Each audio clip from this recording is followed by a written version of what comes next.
So having the concept of surface tension, we have a concept of surface energy. So we remember from according to molecular theory, the molecules zinajiarrange to form a minimum surface area as small as possible.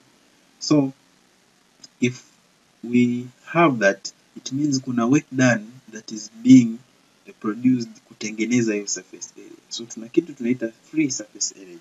So this is the work done to isothermally increase the unit area of a new surface. So we are having a surface. So there is work done to form a unit area 1 meter squared of that surface. The work done required to form that surface area due to your surface tension. That's what we call the surface energy. And for that reason, we know that work done ni sawasawa na force times distance. Okay? Work done ni sawasawa na force times distance.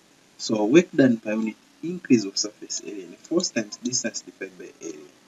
So remember the force ambayo tunaongelea ni twice surface tension times length because it is acting on all sides of the imaginary line, in the left and in the right. Okay, so that we can stretch this, otherwise haitakuwa stretching, itakuwa umetandika sasa, because inabidi iwe stretched, ndio maana inavutwa huku na inavutwa huku ili ipanue hiyo space i stretch. Ndio maana hiyo another explanation kwa nini ni twice. So 2t times L times the distance x. Okay, the distance x, hiyo length hapo, distance. Kwa mfano the area is being formed a distance x. So distance x ndo tuseme kwamba for this part, this is the area that is being formed.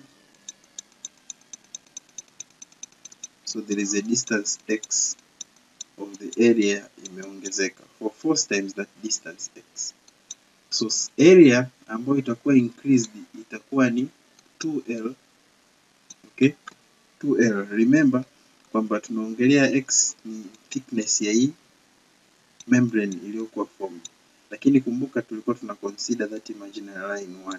So imaginary line hapa chini kuna distance x imeongezeka, so that the area inakuwa ni length twice sasa, because kuna upande huu na upande huu. Just remember, always remember that kwenye surface tension aka kambili kana maana sana, and we shall see hata kwenye bubbles na sehemu nyingine ambapo surface tension is working, hapo kambili kana tokea, because surface tension inact both, okay, in both sides, inact on both sides, huku left na right, and therefore the total area, okay, ambao ni distance squared. Kwa distance ya kwanza ni 2 length twice the length ya imaginary line, na distance ya pili ni thickness au length au ukubwa wa hiyo surface ambayo tumeform. So area inakuwa ni 2L times x. So x na cancel, 2 na 2 na cancel, L na L na cancel. So tunakuja kuona kwamba surface energy, free surface energy sawa na surface tension. And we shall see this kwamba another way ya kudefine free surface energy inasema, au vice versa, define surface tension in terms of surface energy. Ukitaka kudefine surface tension in terms of surface energy, ndio maana for this reason some other definition inasema kwamba surface tension is the work done in isothermally increasing the surface area of a liquid by unit area. Okay, work done in isothermally increasing the surface area of a liquid by unit area. So if you see this definition sawa na hii definition, because sometimes unaweza ukaambiwa udefine surface tension in terms of free surface energy or surface energy in terms of surface tension.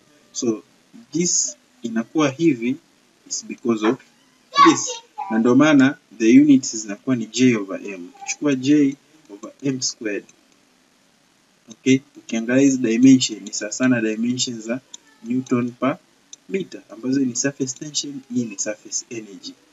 Okay, free surface energy work done by isothermally increase the unit area of a new surface. So this is how we define surface tension in terms of surface energy. So you can see kwamba surface energy na surface tension they are used interchangeably. Kwa mfano wanauliza show that the surface energy, okay, work done in isothermally creating a unit surface of a liquid is equal to the force per unit length acting in the surface of a liquid at right angles to one side of an imaginary line. So basically hapa nakwambia show that surface energy ni sawa na force per unit length ambayo ni surface tension. So this is how you show. So remember kwamba that being the case, unaweza ukaulizwa na maswali mengi unaulizwaga hii work done. Okay, so we know from here, since surface energy tumepata hapa ni sawasawa na surface tension, and we know surface energy ni sawasawa na work done divided by change au increase in surface area. Therefore work done itakuwa ni sawasawa na change in surface area times surface tension. Okay, change in surface area times surface tension. Hii ndio itakuwa expression ya work done. Tunakuwa na change in surface area times surface tension, as we shall see in some of the examples. So one thing to note is that each change in surface area can be influenced by the number of surfaces in contact with the. Kwa mfano, tumeona kwamba work done is sawa change in surface area times surface tension. Sometimes we might be forced to multiply in a certain coefficient 2, 3 or 1. Kama ambavyo ilikuwa kwenye surface tension force ni sawa na twice the length times surface tension. So the same way, this number, I want you to note kwamba when we speak of surface tension force, this number sio sheria. For bodies ambazo zitakuwa resting kwenye surface, okay, you have a string or you have a wire. So una multiply na ngapi hapa depends na how many sides of that body ziko in contact na nini, na surface ya water, because zenyewe ndo zinasababisha surface tension. Kwa mfano ukiambiwa wire inabidi unyenyue hapa, you will need to overcome two forces, the same surface tension force but on this side na on the inside. Kwa cha kufanya, ukishajua kwamba surface tension force ni sawa na length times surface tension, so this length it will depend on how many sides of that body are in contact with the surface of the fluid. So kwa mfano kama una wire umekaa hapa, utakuwa na this side,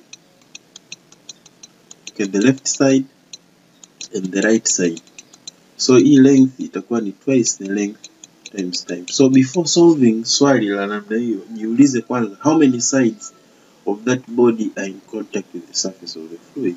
So tutakuwa na surface tension this side na surface tension this side. So length, effective length itakuwa twice that, because surface tension is acting on both sides. Same to a wire. Ukiwa na wire namna hii, effective length ni 2 pi r, right? The perimeter of the wire. So kuna huku outside kuna fluid na on the inside kuna fluid. Okay? So it means hii length na multiply na mbili. So that's where the 2 comes.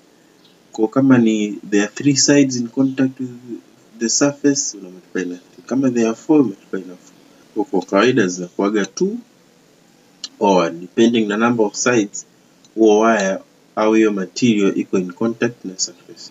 So similarly kwa surface area. Kwa surface area tunaweza tukamultiply na 2 hapa. General formula ni change in surface area times time. But this surface area can be influenced by a certain number n, which is the number of surfaces in contact with air. Okay? Number of surfaces in contact with air. So unapokuwa kwa mfano you have a bubble, umetengeneza a bubble. A bubble ndani kuna air na nje kuna air. So ukisema surface area ya hii bubble ni 4, sababu bubble ni sphere, 4 pi r squared. Kumbuka kwamba you need to multiply this by 2 so that the effective surface area inakuwa both ndani na nje. Okay?